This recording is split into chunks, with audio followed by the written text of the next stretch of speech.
이 정도는 자존심 상할 수 없잖아. 너도 핸드폰 놔도 되고 그냥. 눌러놓은 거야, 이거?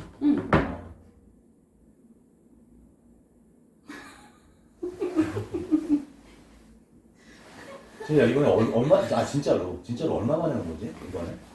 내가 이번에 그때 언니 결혼식 때 오고 언니 올 결혼식 때 오고 2019년도 4년 아니 3년. 아니야.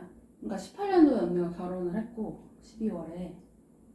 아 그리고 내가 19년에 왔어. 한 여름쯤. 여름에.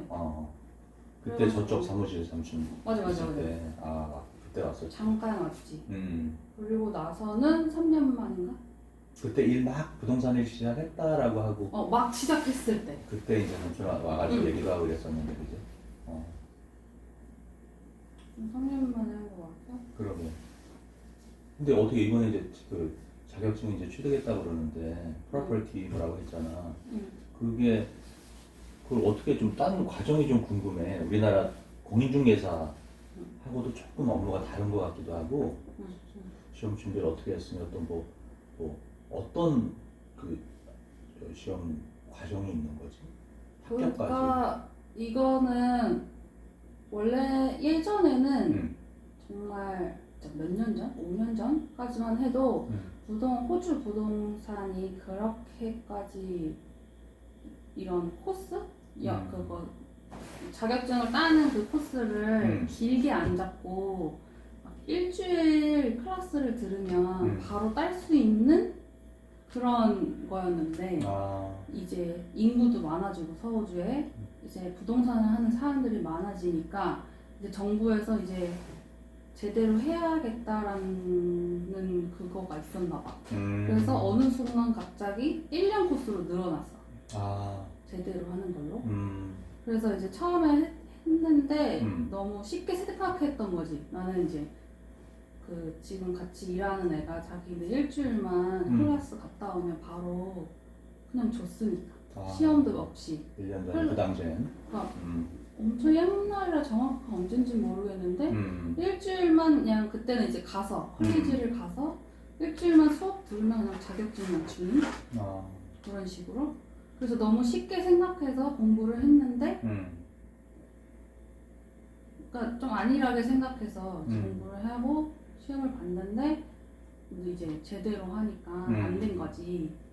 그래서 이제 다음에 준비할 때는 좀 제대로 뭐 열심히도 하고 일부러 더 많이 쓰고 하면서 자격증을 이번에 오기 전에 시험을 보고 한국 들어와서 합격했다고 한 거지.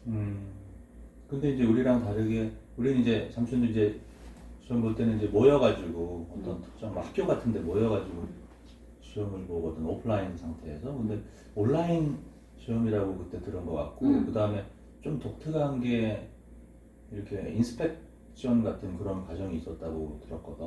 과제 제출처럼. 그러니까 시험이 온라인 시험이다 보니까 이제 한 챕터 나갈 때마다 퀴즈를 풀고 그 다음에 이제 맨 마지막쯤 되면은 이런 뭐지? 어사이먼트? 과제처럼 제출하는 게 있어. 이제 호주는 렌트를 하면은 1년에 이제 4번 정도는 루틴 인스펙션이라고 그 관리하는 부동산 관리하는 프로퍼티 매니저가 그 집을 방문해서 사진을 한 장씩 찍고 각 방마다 이제 거기 이세입자가 얼마나 잘 메인테인을 했다든지 관리를 했다든지 청소를 잘하고 깨끗하게 유지하는 거를 리포트를 써서 오너한테 보내는 게 매니저의 일이니까 그거에 대한 것도 이제 시험도 보지. 그거 말고도 그러니까, 이제 그러니까 세입자가 어떻게 마치 자기 집은 아니지만 자기가 살고 있는 집을 자기 것처럼 잘 관리하고 있는지를 집주인한테 보내주는 거구나. 맞아. 왜냐면 집주인은 그 돈을 이제 매니저한테 주고 시키는 거야 대신. 그렇지. 그래서 그거를 이제 1년에 이게 3개월마다 한 번씩 이걸 해야 되는 거야. 1년에 4번.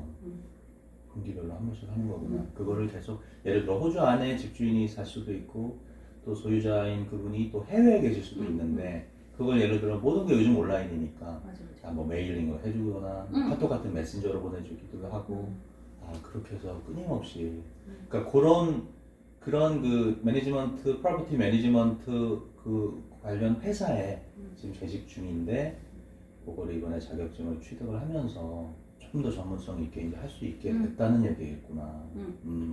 그럼 이제 자연스럽게 자격증 얘기하다가 하는 업무도 살짝 이제 함께 얘기해 준 것 같은데 실제로 이제 현업 업무를 할 때 예를 들어 주요 업무가 이제 어떻게 된다고 봐야 되지? 취득을 뭐 했건 안 했건 이제 그 회사에서 일을 했던 걸 한번 얘기해 좀 해볼래? 주요 그러니까 업무를?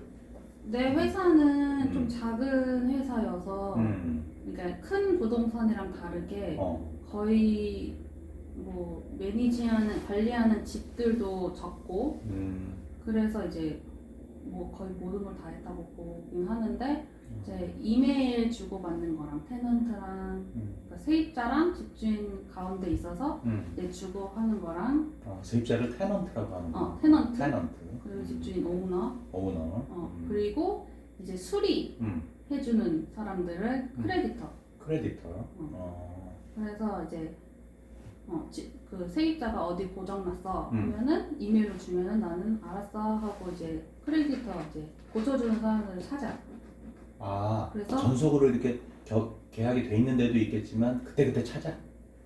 그러니까 한국은 어떻게 되는지 모르겠는데 뭐 어렸을 때 한국에서 뭐 고장 나면은 우리가 부르잖아. 뭐 수리공을 부르던가. 주변에 동네 뭐. 뭐 변기가 막히면 우리가 부르고 그러는데 여기는 변기가 막혀도 다 부동산에 전화해. 매니지먼트 회사에? 변기 막혔어. 플러머 플러머가 한국말로 뭐지? 이렇게 좀 이렇게 뚫어주는 사람. 그거 불러줘. 그러면 알았어 하고서 내가 전화해. 플러머한테. 여기 이 주소에 뭐가 막혀서 변기가 막혀서 뚫어줘. 세입자 번호는 이거야. 그러면 이제 너네가 이제 알아서 뭐 스케줄을 잡아. 그리고 이제 인보이스는 우리한테 보내줘. 해서 이제 얘가 가서 붙이고 나면 인보이스를 우리한테 보내. 그럼 우리는 이거를 오은한테 청구를 하는 거지. 이제 매번 청구하긴 그러니까 또 월말 결산을 해. 그러니까 매월 들어왔던 금액에 우리 회사한테 내는 비용이랑 이제 나머지 나가는 비용들 이제 물, 전기, 뭐 가스 같은 거. 이제 수리가 있으면 수리로 나가고 이제 그런 것들을 이제 다 했었지. 그것도 하나의 일이었고 매일 월말 결산 그리고 홈오픈도 하고 집 보여주는 거 하고 이제 인스펙션도 하고 그런 거였고 이제 한국이랑 다른 거는 여기는 매니지하는 자격증이 따로 있고 세일즈하는 자격증이 따로 있어. 이번에 취득한 건 그러면 매니지하는 자격증. 그래서 세일즈는 이제 집을 사고 파는 거는 또 다른 또 영역이야? 다른 또 이제 공부를 해서 취득을 해야 되는 거야. 그러면 프로퍼티 매니지먼트 매니저라는 그 자격 명칭이잖아. 그 이번에 취득한 그 자격증 소지자가 할 수 있는 거는 이제 처음에 이제 그렇게 그 테넌트하고 오너를 연결해주고 계약을 또 성사시켜서 실제 계약서를 쓰고 계약서에서 사인할 수 있는 자격증이 주어진 거야. 그렇지. 그렇게 하고 나서도 우리랑 한국이랑 좀 다른 거는 거기에 플러스 알파로 관리까지 이제 해주는. 그래서 집주인 대신 우리가 이 집을 대신 관리해주고 이제 뭐 수리나 이런 것도 대신 해주는 거고 그에 대한 비용 우리한테 돈을 주는 거고 월말 때마다. 그 삼촌도 중개를 해보면 하고 나서 이제 사후에 중개가 이제 완성되는 거는 입주하고 이제 잔금 치르고 중개 보수를 이제 수수하고 여기까지이거든 사실은. 근데 현실적으로 그게 안 되는 경우도 있어. 왜냐면 살다가 연락할 때가 지금 이렇게 호주처럼 중간에 프로퍼티 매니지먼트 회사가 그런 회사가 사실 공식적으로는 없다 보니까 관리업체가 있는 건물들도 있지. 그런 데들은 이제 그쪽에 전화를 하기도 하는데 당장은 이제 중개했던 부동산 공인중개사들을 찾게 되지. 그래서 조금 갈등이 좀 생기는 경우도 있어. 아예 이렇게 호주처럼 딱 그냥 매니지먼트 회사가 공식적으로 딱 제도화돼 있으면 거기서 모든 걸 이제 양자를 조율을 해줄 텐데 우리는 이제 그게 사실 삼촌 공인중개사인 삼촌의 일이 아닌 것 같기도 하고 이미 중개가 이제 끝났기 때문에 근데 또 남을 나라 할 수 없어서 좀 약간의 관여는 또 하고 이러다 보니까 좀 아직은 모호해. 근데 그게 조금 한국도 그런 게 좀 이렇게 도입이 되면 훨씬 그 부분은 좀 갈등이 좀 줄어들 것 같다는 생각도 드네. 그러면 이제 모든 그런 것들이 이제 당연히 이제 영어로 이루어질 거고 지금 한국 와서도 이제 중간중간 통화도 하고 뭐 노트북으로 이제 업무도 하는 걸 이제 보기도 했었는데 그러면 이제 그렇게 전체적으로 하는 업무들 그런 것들이 전부 다 하는 과정에 있어서 뭐 좀 이렇게 기억에 나는 그동안에 뭐 에피소드랄까? 아까 이제 홈 오픈 행사라고 그랬나? 정식 명칭이? 행사라기보다 그냥 홈오픈을 해주는 홈 거지. 오프닝? 홈오픈 인스펙션이야. 홈 오픈 정식 인스펙션. 말은. 그러면 지원자라면 그렇지만 입주하고 싶은 테넌트, 예비 테넌트들이 오셔가지고 예를 들어 한 10명, 20명 오는 인기집도 있을 수 있잖아. 그치. 그러면 시간을 정해서 요 타임에는 한 5팀만 오세요. 예를 들어. 그렇게 해서 우리도 그렇거든. 한국에서도. 너무 인기가 많으면 귀한 매물이면 시간대를 이렇게 한 10분 단위로 2팀, 3팀 이렇게 오시라고 그러거든. 너무 한꺼번에 들어가면 안 되니까.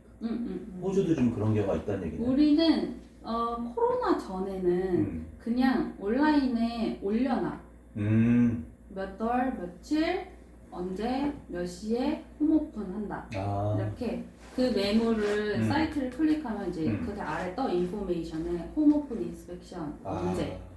그러면은 이제 부동산마다 다른데 그거를 안 알려주는 사람도 있어. 안 알려주는 부동산도 있어. 그래서 각 개인이 이제 이메일을 보내서 나 인스펙션 하고 싶은데 몇 시에 해, 언제 해? 그러면서 알려주는 데도 있고 아니면 그냥 아예 공개를 해서 그냥 사람들이 오게 그렇게 했었는데 이제는 이제 코로나 때는 이제 정부에서 홈오픈도 안 됐다고 안 된다고 금지를 시켰거든. 그랬겠지. 그래서 1년 동안에는 진짜 우리가 비디오로 찍어서 영상 통화로 대신해서 이렇게 보여주면서 실제로 이렇게 저 스마트폰 같은 걸 찍어서 지금 이런 여기가 안방이고 뭐 룸이고 예를 들어 맞아 그렇게 해서 했었는데 그때는 아무래도 좀 경제적으로 안 좋은 시기여서 이사 나가는 사람도 없었고 이사 들어오는 사람도 별로 없었어. 그래서 홈오픈을 진짜 거의 한 1년 정도는 잘 안 했던 것 같아. 1년 정도. 딱 2020년 그때 그때 진짜 1년 10개월 정도는 나가는 사람도 들어오는 사람도 없으니까 그냥 오피스에 나가서 이메일만 보내고 그때는 진짜 별로 일도 별로 없었고 전체적으로 그랬는데 이제 홈오픈이 되면서 그걸로 바뀐 거지. 예약제. 예약제로. 이제 전화해서 개인이 이제 전화해서 나 너네 언제 해? 그러면 나 이때 해. 하면은 그때 예약하고 이름이랑 전화번호 써놓고 안 만나게 다들 각자 한 명씩 들어와서 한 명씩. 코로나 때문에. 지금은 이제 물론 조금 지금은 나아졌겠지만. 이제 풀려서 그냥 다시 예전처럼 몇 시에 해 하면은 그 사람들이 이제 와가지고 여러 팀이 들어갈 수도 있는 거고. 그치. 그러고 이제 호주는 이제 서호주는 지금은 또 모르겠는데 내가 한국 오기 전에는 12월에는 마스크를 아예 안 끼고 다녔으니까 이미 거기는 해제가 됐구나. 이미 해제가 됐고 지금 한국처럼 그거 그 대중교통 하영시나 이제 의료기관들 들어갈 때만 마스크를 쓰고 나머지는 그냥 일상생활로 돌아갔어. 코로나 시국이 이미 좀 약간 좀 끝나는. 거의 그러니까 끝난. 코로나 얘기인데 서호주는 참 그랬다면서 워낙 코로나 청정 지역이라고 그래야 될까? 초기에는 정말 한두 사람 확진자가 있었어도 뉴스에 날 정도였다면서. 맞아. 한국처럼. 근데 우리가 한창 굉장히 막 급증했을 때도 확진자가 거기는 그러지 않았다면서. 이제 막 의심자가 나왔다 하면은 막 뉴스도 나오고 의심자만이라도 나와도 의심하고 막 진짜 한 명 나왔을 때는 진짜 난리가 났지. 뉴스에서도 난리가 났고 그 사람 동선 뉴스로 다 알려주고 그랬는데도 천천히 진짜 한 명 뭐 이렇게 나와서 두 명 이런데 갑자기 그 오미크론이었나? 그게 뭐 변이가 생겼다 했을 때 이제 갑자기 막 10명, 갑자기 19명 막 이렇게 하루에 이제 우리한테 그게 너무 공포였었던 거지. 왜냐면 우리는 진짜 한 명, 한 자릿수, 그러면 의심자만 나왔는데 갑자기 19명 이러니까. 그래서 그때도 그러니까 이게 코로나가 여러 가지를 막 변화를 많이 시켰고 그랬는데 정말 2, 3년 이렇게 뭐 한국도 그러겠지만 뭐 전 세계적으로 호주도 그렇고 워낙에 부동산뿐만 아니라 많이 전반적인 이제 경기 침체를 가져왔지. 그러니까 어떤 특정 업종은 또 이게 물론 호황도 누렸겠지만 전체적으로는 아주 경제 좀 불황 시기였다고 봐. 근데 이상하게 코로나 그 생긴 2020년에는 다들 일도 못하게 되고 막 잘리고 막 이러다 보니까 다들 이제 부동산 집값이나 이런 게 내려갈 거다.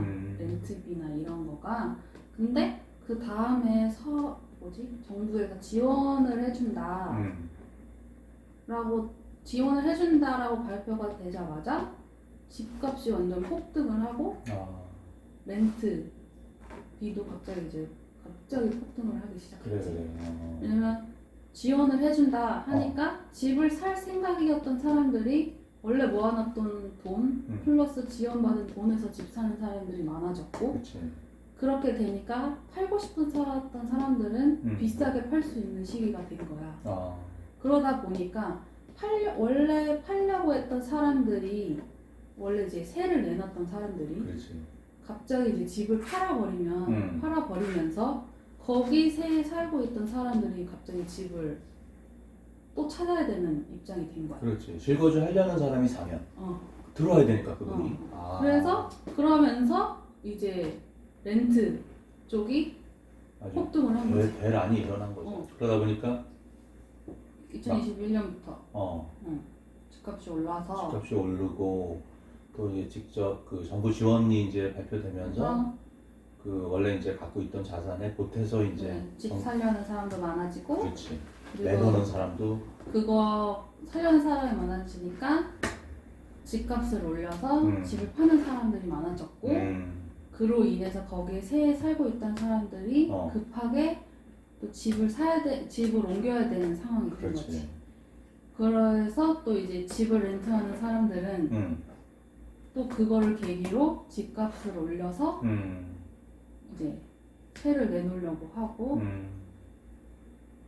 그렇게 되면서 우리는 원래 지금 세에 살고 있는 사람들은 안 나가려고 하고 이제 집에 들어오려는 사람들이 많고 이런 게 된 거지. 그래서 이제 우리가 이제 홈오픈을 하나를 하면 이제 막 10명, 20명 또 이제 몰려서 이제 자기들이 너무 급한데 당장 들어갈 수 있고 이제 너무 이제 경쟁자들이 많다 보니까 이미 비싸게 올려놨는데도 자기는 10불이나 20불 정도 더 얹어서 오퍼를 하겠다라는 사람들도 많아진 거지. 그래가지고 그게 2021년 때는 진짜 원래 주에 막 예를 들어서 280불 하던 방 하나, 화장실 하나, 아파트 그 집이 갑자기 막 400불로 오르고 그러니까 400불이란 게 뭐야? 그 주에 주세? 주면 뭐 한화로 굳이 뭐 하자면 뭐 큰 의미는 없지만 한 800배? 800배? 그 정도 봐야 되나? 그러니까 280불이었는데 120불이 오른 거지. 400불로.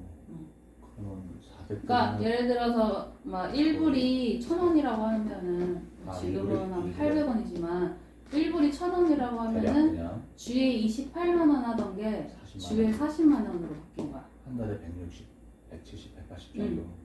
방 하나, 화장실 하나. 방 하나, 화장실 하나가 160. 근데 이제 호주는 좀 이렇게 넓게 뽑히지. 거실도 있고 부엌도 좀 있고 이렇게 하는데 그렇게 되고. 아파트가 그렇다는 거니 공동주택이? 그러면 그치, 이런 단독주택 정말 1, 2층짜리 이렇게 그런 집들은 그런 훨씬- 집들은 어, 원래 막 400불 하는 데가 주세가 주에 40만 원이 그러니까 그런 주택은 막 기본이 3-2 그러니까 방 3개 화장실 2개 아니면 방 3개 화장실 하나 이런 게 원래 그냥 400불 위치가 좋으면 자리가 400불 하던 게 막 500불, 550불 이렇게 올라가지. 5-60만 원. 어, 한 달에 한 근데 200이 넘네. 호주도 이제 한국처럼 공부권 그 학교 학세권. 학세권 학세권이 좋은 데는 원래도 비싸. 우리도 마찬가지야. 한국도 알겠지만 교통하고 학군이야. 맞아. 근데 호주도 크게 다르진 않아. 호주도 주에 500불, 550불. 그러니까 학세권이 있는데. 학세권은 근데- 학세권이라면 뭐 초중고 대학교 다 포함해서 얘기하는 거야. 주로 그래도 주로 하이스쿨. 하이스쿨 고등학교. 하이스쿨이 우리는 매년 그게 떠. 탑10 하이스쿨. 그래서 거기가 항상 그 탑 주변. 10에 있는 학교 주위 동네들은 항상 비싸. 우리나라에 예를 들어 뭐 강남 뭐 대치동 근처 학원가라든가 이런 데가 비싼 거 같은 거네 일종의. 왜냐면 그 스쿨존 학교가 정해놓은 스쿨존 내에 살아야지 입학할 수 있으니까. 우리도 마찬가지겠네. 똑같네. 그건 똑같아. 그래서 그러네. 우리는 교통권보다는 음. 학세권이 좀 세지. 그래서 이게 그러면은 원래 주에 500불 하던 데가 막 700불 올라가고 그렇게 되는 거지. 거기는 더 올라가는 거지. 그렇게. 어쨌건 그 안에는 이제 물론 본인 자산도 있지만 자기의 그 현금도 있겠지만 정부 지원도 있고. 그 정부 지원이 우리나라도 뭐 없는 건 아닌데 사실은 얼마나 이렇게 정확하게 적합하게 좀 적용이 실효성이 있느냐는 또 얘기가 다른 거거든. 근데 뭐 어떤 이에게는 뭐 또 유효하게 작용할 수도 있고 당장 최근에 뭐 대출 규제가 많이 풀리긴 했지만 여전히 뭐 제한들이 좀 없지 않아서 많이 규제를 풀어주고 있는 추세이긴 하지만 그렇게 현장에서 삼촌처럼 이제 공인중개사 하고 있는 현장에서의 체감은 그렇게 아직 이렇게 예전처럼 이렇게 호황기는 아니야. 사실 이게 돌아선 건 아닌 것 같아. 여전히 좀 많이 거래가 그렇게 활성화되지는 않고 있는데 어찌됐건 좀 나아질 거라고 이제 생각을 하고 어쨌건 서호주 얘기 들으면서도 좀 어디나 좀 비슷하다. 어차피 이런 생각은 드네. 하나님만 조금 다를 뿐. 뭐 비슷한 것 같아. 그러면 좀 제이님이 지금 업무를 쭉 해오면서 좀 이렇게 기억나는 에피소드 같은 게 있을까? 예를 들어 뭐 아까 이제 홈오프닝 같은 때 정말 전례 없이 정말 굉장히 많은 인원이 몰린 집이 있었다든가 아니면 뭐 메인테넌스 관리하면서 좀 이렇게 기억나는 일들이 있었다든가. 그러니까 우리는 이제 아파트 단지는 거기를 관리하는 또 다른 아파트 관리 회사가 또 있어. 우리 지금 매니지먼트 회사 외 별개에 아파트도 따로 그런 회사가 있고. 아파트는 스트라타라고 스트라타 매니지먼트라고 이런 음. 공동주택을 관리하는 회사. 그럼 또 따로 있구나. 따로 있어. 그래서 한 테넌트가 있었는데 그 테넌트에 대한 리포트가 이제 많이 들어온 거지 우리한테. 그러니까 계속 밤에 시끄럽고 막 소리 지르고 음악을 크게 듣고 막 이런다는 게 이제 있어서 우리를 주의를 줬는데 그 테넌트한테 이제 어느 날 이제 그게 온 거야. 경찰에 신고됐으니 이 테넌트를 바로 퇴거시키라 라는 경고가 온 거여서 우리는 이제 정확히 무슨 상황인지 모르니까 이제 연락을 했지 그 스트라타 매니지먼트한테. 근데 들어갔더니 이제 마약 하는 그것도 있었고 정황이 있었고 이제 칼로 위협했다. 아이고 누구를? 네이버. 그러니까 주변 옆집 네이버. 이웃을 뭐 칼로 위협해서 경찰까지 이게 와서 이제 체포해 갔다라는 거가 되면서 이제 그 스트라타마다 스트라타 바이로라고 그거 그 아파트 내에 지켜야 되는 룰들이 있어. 그거를 이제 그거 뭐지? 시행했을 시? 그거 스트라타 룰을 깨면 뭐라고 해? 그거 하면 안 되는데 한 거. 그거를 뭐 어기면? 어기면 스트라타 바이로를 어기면 바이로. 스트라타 바이로를 법규처럼 이렇게 정해놓은 건데 어기면 그 규정을 어기면 원래는 3번의 노티스를 줘. 퍼스트 노티스, 세컨드, 이제 파이널. 근데 이거는 이제 그 단계를 이제 거칠 수 없을 정도로 큰 사건이 됐으니까 칼로 위협하고 이제 살해 쪽으로 갈 수 있는 사건이 됐으니까 이제 스트라타에서는 그 권한이 있어. 잠진아웃처럼 3번까지 안 가도 워낙 그냥 아주 그냥 원래 기존의 리포트도 너무 많았고 거의 한 일주일에 막 14번 리포트 할 정도로 계속 민원이 들어온 거야 우리나라 따지면. 민원이 들어온 것도 있었고 근데 이번에는 이제 너무 걷잡을 수 없는 마약이랑 살해미수 그런 것까지 있기 때문에 이게 그런 상황이 와서 이제 스트라타에서 이제 정식으로 레터로 이 사람을 당장 터미네이션 계약 종료 강제 퇴고 터미네이션을 한 거지 리스를. 그래서 뭘 하고 알려달라 어떻게 되는지. 근데 이제 또 호주는 또 다른 게 터미네이션을 한다고 바로 이 사람을 퇴거시킬 수는 없어. 정말 그 폴리스에서 이 사람을 뭐 체포해 가서 당장 퇴거하라는 그거가 있지 않는 이상 이 사람한테는 그 사람의 그것도 주어져. 다른 집으로 갈 수 있게 찾을 수 있을 동안의 시간을 주어져. 그 정도는 보장해준다. 그게 한 달. 한 달 동안은 구해라. 그리고 우리가 이제 터미네이션 레터를 그 사람한테 보내지. 오늘 이 터미네이션 레터를 기준으로 한 달 안에 너는 나가야 된다. 이렇게. 그래서 이제 그 사람이 나간 거를 그 레터를 이제 복사해서 이제 스트라타 매니저한테 보내는 거지. 이거 보냈으니 이 사람은 한 달 안에 나갈 것이다. 그래서 그 사람이 오케이 이제 알았다. 우리가 주의를 보겠다. 그래서 우리도 주의를 하는 거지 그 사람을. 그래서 이제 거의 한 일주일에 한 번씩 집을 찾았냐, 뭐 했냐 이런 걸 확인하고 하는데 이제 그때는 순수히 나갔어. 근데 이제 우리가 비어졌으니까 이 집을 그치. 이제 렌트를 하려고 이제 그 집을 그러니까 뭐 인스펙션도 하고 이게 우리는 보수할 거 하고 보수할 거 하고 막 그런 거를 하는 와중에 그 사람이 이 아파트를 계속 들락달락 하는 게 보이는 거야.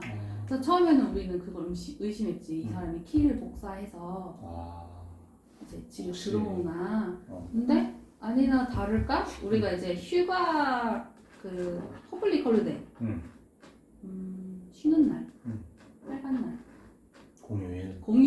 공휴일 때는 우리는 일을 안 하니까 공휴일이 있어가지고 롱 위켄드 긴 주말을 보내고 다시 이제 보수할 게 있어서 들어갔는데 못 보던 짐이 있는 거야. 그러니까 그 사람이 키를 복사해서 들어와서 있다가 나가는 거지. 그러니까 아침 일찍 있다가 밤에 늦게 들어와서 자고 일찍 나가는 그런 느낌? 그래서 우리가 바로 키를 바꿨어. 바로 바꾸고 그랬는데도 가끔씩 보여 그 사람이 그 아파트에. 근데 알고 보니까 우리 그 층 위층에 친구가 있었던 거야. 자기 친구, 친하게 지낸 친구. 그 집에 들락날락 하는 걸 내가 우연히 봤어. 나가면서. 그 사람은 뭐 조심했다고 하긴 하는데 그래서 그거를 이제 바로 스트라타한테 알린 거지. 이제 807호에 우리 전 테넌트가 들락날락 하는 걸 봤다.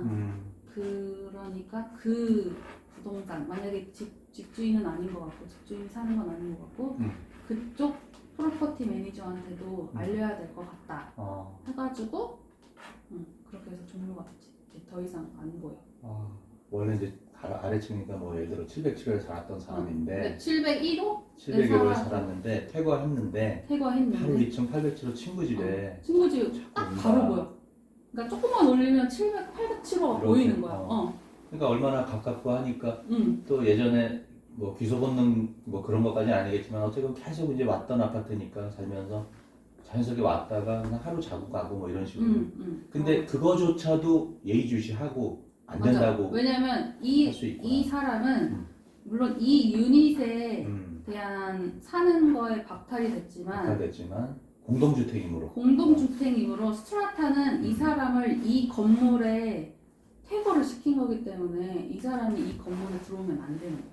그렇지. 일종의 공용 면적 뭐 개념이라는 거랑 비슷한 것 같아. 우리도 전용 면적이 있다면 현관문 딱 들어와서는 전용 면적이지만 나만 쓸 수 있는. 복도나 엘리베이터 주차장은 누구나 쓸 수 있는 공용이니까 공용해를 발을 안 디딜 수가 없잖아. 들어오는 이상. 공용 면적에도 들어오지 마 이렇게 된 건데 된 거네. 아 근데 듣다 보니까 너무 재밌는데 아 진짜 재밌어. 촬영 때문이 아니라 근데 청년이니까 근데 좀 위험할 것 같다는 생각도 드네. 계속 인스펙션을 하고 예의주시하고 이러는 걸 또 가가지고 물리적으로 또 봐야 되니까. 그리고 밤에 나올 때 봤어라고 하는 거 보니까 혼자서 늦게 그 집을 찾을 경우도 있을 것 같은데 비어있는지 진짜. 그치. 근데 그거는 되게 위험하지 않을까? 그래서 그때 당시에는 동행을 했어. 남자 직원이랑. 아 같은 회사에. 같은 회사에 남자 직원이랑 동행하면서 이제 위험한 테넌트가 살았던 데니까 그걸 확인하면서 거기 갈 때마다 남자 직원이랑 같이 보고 뭐 내가 놓친 거는 그 직원이 확인할 수도 있고 막 이러니까 이제 같이 가고 들어막달락하고 그렇지. 그렇구나. 근데 아까 지금 잠깐 뭐 조금 이렇게 부수적인 얘기긴 한데 아까 스트라타 매니지먼트하고 지금 프로퍼티 매니지먼트하고 그럼 공동주택 같은 경우는 관리가 이원화되어 있는 거야? 그러니까 두 군데서 다 관리를 할 수 있는 건가? 그 안에서도 영역이 나눠져 있는 거야? 나눠져 있는 거야. 그러니까 스트라타는 공동주택만큼은 그렇다는 거지. 어디까지 공동주택에서 스트라타는 영역이야? 예를 들어 한 부지 내에 네 개의 유닛 내체가 있다면 뭐 예를 들어 101, 102, 103, 104호. 그렇게. 그러면 뭐 A동, B동, C동 뭐 이렇게 뭐 300 그렇게 네 개였던 것 같아. 이건 정확히 잘 모르는데 그쪽은 스트라타 쪽이라 네 개나 5개가 됐을 시 스트라타가 꼭 들어가야 돼. 그러니까 호실이. 그러니까 호주는 막 주택이 더 많다 보니까 그렇지. 예를 들어서 번호 그 주소가 23 뭐 23번지인데 23번지에 23번지 다시 A A호 23단지 B호 23단지 4호 이렇게 됐을 시 이제 스트라타가 이제 기입을 해서 이 아파트를 관리를 하는 거야. 뭐 이 아파트에 뭐 엘리베이터가 있으면 엘리베이터 고치는 거. 우리 한국 아파트로 따지면 관리비 나가는 것처럼 관리해주는 그 회사인 거지. 아파트. 그러니까 그게 내체라는 게 한 4개 세대. 내 동이 아니라. 내 동이 아니라. 내 세대. 한 부지 안에. 여러 개 있어. 그럼 이게 꼭 아파트가 아니어도 무슨 말인지 알겠어. 아파트는 당연하겠네. 아파트는 당연히 내체는 넘어가니까. 그게 의무다. 거의 의무죠. 그럼 거기에 우리 제이님 같이 프로퍼티 매니저는 어떤 것도 관여할 수 있는 거야? 그러니까 우리는 스트라타가 있는 경우는 우리는 집 안만 관리하는 거야. 이제 무슨 말인지 알겠어. 단독주택 같은 경우 세 채까지 있는 그런 집들은 예를 들어 뭐 수도 뭐 심지어 뭐 펜스 같은 거 다 수리 같은 걸 해야 되는데 네 채부터 되는 건 스트라타가 의무인데 스트라타가 되면 이원화되는 거네. 그치. 내부, 외부는 스트라타. 맞아. 그래서 이제 알겠어. 뭐 주차장 수리, 뭐 건물 외벽 수리 이런 건 스트라타. 오케이. 집 안에 부서진 거, 뭐 집 문, 뭐 이런 대문, 뭐 집의 뒷마당에 있는 펜스까지는 우리가. 내 집 앞에 공용으로 쓰는 펜스는 스트라타가. 무슨 말인지 알겠어. 그러니까 단독주택이건 우리 한국에서처럼 아파트 뭐 몇 층짜리건 다 스트라타가 개입은 할 수 있네. 스트라타가 의무로 관리를 할 수는 있는 건데 그게 4세대다. 최소 최소 4세대. 4세대다. 그걸 아니면 유닛이라고 부르고. 그 부지가 음. 한 주인이면 음. 한 주인이 그 부지에 새 채를 지었어. 음. 근데 새 채인데 스트라타를 원하면 아. 할 수도 있어. 오. 어플라이를 할 수 있어. 아. 근데 이제 그러면은 관리비가 비용이 더 나가겠네. 비용이 더 나가니까 최대한 사람들이 그 집주인들이 스트라타가 안 들어오길 원하긴 하지. 아.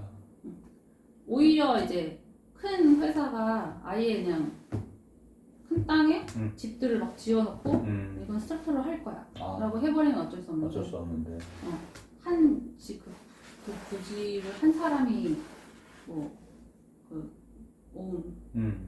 소유했을 때. 소유했을 경우 집을 세 채만 지어놓고 이제 스트라타 없이 그러면 스트라타비가 상당히 생각보다 비싸. 당연히 비싸겠지. 그러니까 3달에 한 번씩 나가긴 하지만 그게 물가가 올라갔으니까 이런 수리비나 이런 것들도 그렇지. 많이 올라가고 호주는 아무래도 인건비도 세기 때문에 인건비가 많이 세지.